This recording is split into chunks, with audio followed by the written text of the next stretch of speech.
Hi hello అండి. ఈరోజైతే అలసందకాయ కూర ఎలా వండాలో ప్రిపేర్ చేసుకుందామండి. దీన్ని మనము చపాతీలోకి కానీ రైస్లోకి కానీ యూస్ చేసుకుంటే చాలా టేస్టీగా ఉంటుంది.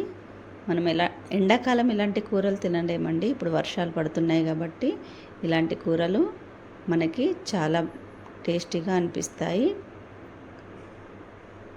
ముందుగా మనం బాణీ పెట్టేసి అందులో కొంచెం సరిపడంత ఆయిల్ పోసేసుకొని ఉల్లిగడ్డ, పచ్చిమిర్చి, కరివేపాకు అన్నీ వేసేసి అలసందకాయలు కూడా వేసేసి కాసేపు వేగనిద్దామండి.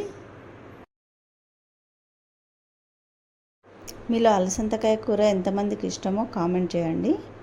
మంచిగా అవి ఫ్రై అవ్వాలంటే మనము దాని మీద మూత పెట్టేసి ఒక గంజిలో కొన్ని వాటర్ పెట్టేసామనుకోండి, లోపల మంచిగా డీప్గా కుక్ అవి టేస్ట్ కూడా మంచిగా ఉంటుందండి. గ్రేవీగా మంచిగా వస్తుంది. మనం దాంట్లో వాటర్ పోయాల్సిన అవసరం ఉండదు. మంచిగా గ్రేవీ లాగా వస్తుంది.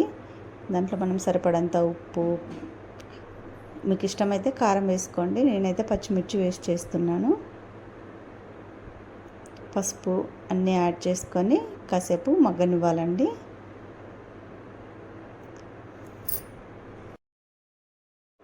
కూరగాయలు ఇంట్లో వండినామంటే పిల్లలు అస్సలు తినరు కదండి.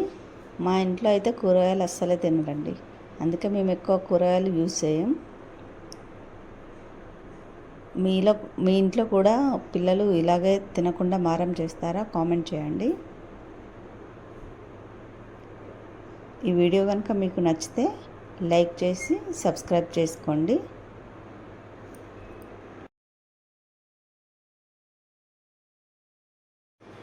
నేను వండే విధానం మీకు నచ్చినట్లయితే తప్పకుండా లైక్ చేసి కామెంట్ చేయండి.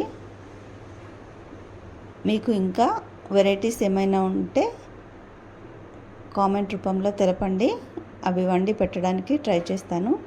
మనది కొత్తగా పెట్టిన ఛానల్ కాబట్టి కొంచెం టైం తీసుకోవాల్సి వస్తుంది.